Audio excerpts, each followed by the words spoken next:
Donald Trump will, of course, be featuring in Media Watcher in a moment. Emma James here with that. Good to see you. But you're starting, of course, with the reaction to the attack on a mosque in Canada. What have people been saying?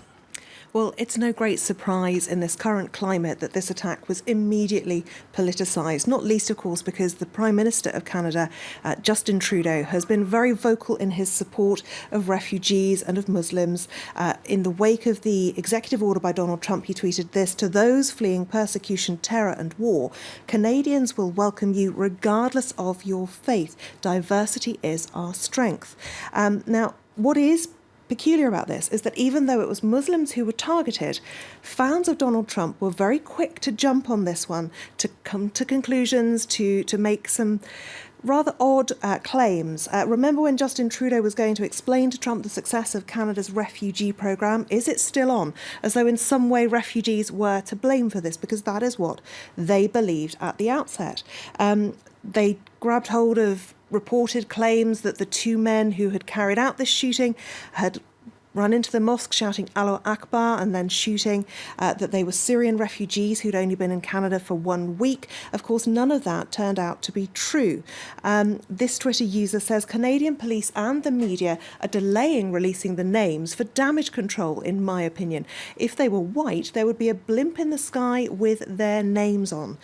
Now, of course, what we now know is that the only suspect in this case is this gentleman, Alexandre Bissonnette, a 27-year-old French-Canadian.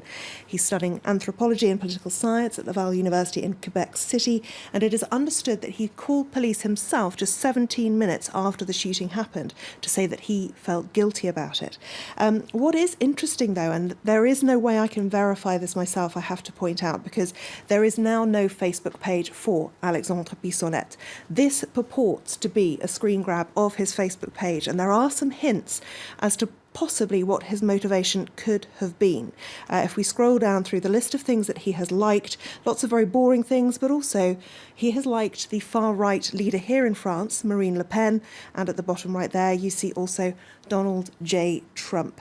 Now, we don't yet know his motivation. We've not been given any information about that, but those are possible pointers. One person, at least on Twitter, though, pointing out that whatever the warped reasoning or inspiration, this was a terror attack above all else. Whether the attack in Canada was inspired by Islamists, white supremacists, or God knows what, it is still an act of terrorism. Don't but me. Donald Trump has had little to say to critics of his immigration ban, which has caused chaos, of course, at airports across the US.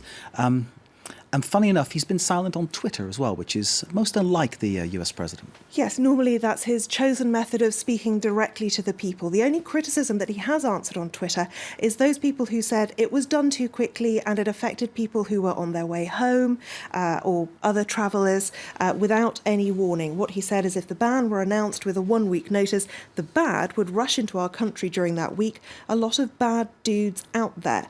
Now, interestingly, at this moment in time, a lot of focus is actually being stolen away from the president by none other than Stephen Bannon. Now one of his advisors, a strategist. He was, of course, the head of the far-right news site Breitbart. And the hashtag on Twitter, Stop President Bannon, has been trending very heavily all weekend, with people saying things like this: a white nationalist in jeans who told the media to shut up is running our country. Let that sink in.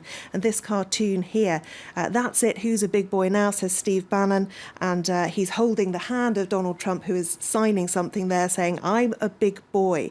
Now, of course, the reason for this, various reports, including that Bannon was instrumental in overriding Homeland Security, in ensuring that people who already hold green cards would not be allowed in to the United States. So some people are very upset that he is holding so much power right now. And that cartoon, Emma, it's very funny, but it's actually such a serious issue. It's hard to laugh, isn't it? It's the thing about it. Because Bannon, you know, we describe him as a journalist, but he was basically a far-right polemicist. You know, I wouldn't describe it as journalism. That's my view, and I share it with everybody. Take us to this growing campaign against this visit, the state visit to the UK that has been offered to Donald Trump. Yes, a petition posted just yesterday on the official government website for petitions to be placed. More than 1.5 million people have now put their names to it. They're not calling for a ban on Donald Trump entering the UK, just they say that he should not be given the honour of a state visit. It's fairly rare, only 1 or 2 every year. And they also say that it could be an embarrassment to the Queen. So more than 1.5 million people have signed this now. A lot of people were incensed in particular over the case of Mo Farah, a national treasure, really, but born in Somalia. And he said on the 1st of January this year, the Queen made me a knight of the realm. President Donald Trump seems to have made me an alien. Now, things may have changed a little now with certain grey areas being cleared up. Lots of people out on the streets protesting in the UK tonight. One of the favourite signs that I have seen, held by this rather lovely gentleman in Birmingham, is this one. Without immigration, Trump would have no wives. That is funny. Emma, thank you very much indeed. Emma James with Media Watch. And